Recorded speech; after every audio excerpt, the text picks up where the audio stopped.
अडथळ्यांना भिवणं, अडखळणे पावलांना पसंत नाही, थांबलो नाही, थांबणार नाही. 1 लाखाच्या पुढं कोण कोण निवडून गेलं त्याच्या याद्या आल्या.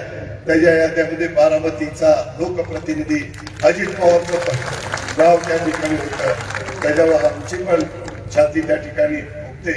आता छातीच्या ऐवजी पोट जास्त. आपण सगळ्यांनी जशी निवडणुकीला मला साथ देता तशा पद्धतीनं त्या बाबतीमध्ये इथून पुढे पण तुम्ही मला साथ द्या. तुमचं जे काही प्रेम आहे, तुमचं जे काही एकंदरीत मदत असते ते बघितलं तर माझ्यासारख्या कार्यकर्त्यांना हातीचं बळ त्या ठिकाणी मिळतं. त्याच्यामुळं एकंदरीतच मी ज्यावेळेस सभागृहामध्ये गेलो 1 लाखाच्या पुढं कोण कोण निवडून गेलं त्याच्या याद्या आल्या. त्याच्या याद्यामध्ये बारामतीचा लोकप्रतिनिधी अजित पवारचं पण नाव त्या ठिकाणी होतं. त्याच्यावर आमची पण छाती त्या ठिकाणी फुगते. आता छातीच्या ऐवजी पोट जास्त, पण छाती फुगते आणि एक समाधान वाटतं आणि त्याच्यात आणखी रूप येतो. नाही, आपण केलं पाहिजे. आज देखील काही इंडस्ट्री आणण्याचं काम, आज देखील माझ्या तरुणीच्या करता रोजगार निर्माण करण्याचं काम, आज देखील वेगवेगळ्या संस्थांच्या मध्ये ज्या जागा राहिल्या मोकळ्या रिक्त त्या जागा भरण्याचं काम, त्याच्यामध्ये आज देखील वेगवेगळ्या प्रकारे राज्य सरकारमध्ये ज्या महत्वाच्या जागा भरणं गरजेचंच आहे त्या देखील जागा भरण्याच्या बद्दलचं नियोजन त्या बाबतीमध्ये करणं, या सगळ्या गोष्टी आपण करायचं ठरवलेलं आहे. आणि त्याच्यामुळं आपण काही काळजी करू नका.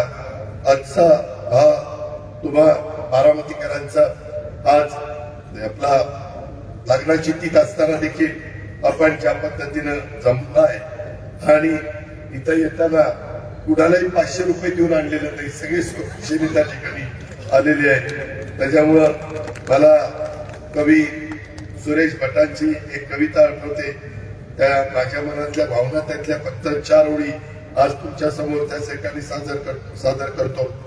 रोखण्यास वाट माझी वादळे होती आतुर, डोळ्यात जरी गेली धूळ, थांबण्यास उसंत नाही, येतील वादळे खेटेल तुफान, तरी वाट चालतो, अडथळ्यांना भिवणं, अडखळणे पावलांना पसंत नाही, थांबलो नाही, थांबणार नाही. महाराष्ट्र त्या ठिकाणी सतत आता पुढे वेगाने जात राहील. त्याबद्दल आपण काही काळजी करू नका. हे करत असताना सर्व घटकांना आपल्याला सोबत घेऊन जायचंय. पक्षाची वाटचाल ही सर्व जाती, धर्म, पंथ, प्रांत, भाषा, नागरिकांच्या सोबत विकासाच्या वाटेवर आपल्याला द्यायची आहे. काही लोकांनी आज मंत्रिमंडळामध्ये ज्यावेळेस आपण नावं दिली त्याच्यामध्ये काही मान्यवरांना थोडंसं थांबायला सांगितलं तर काहींनी रोष व्यक्त केला.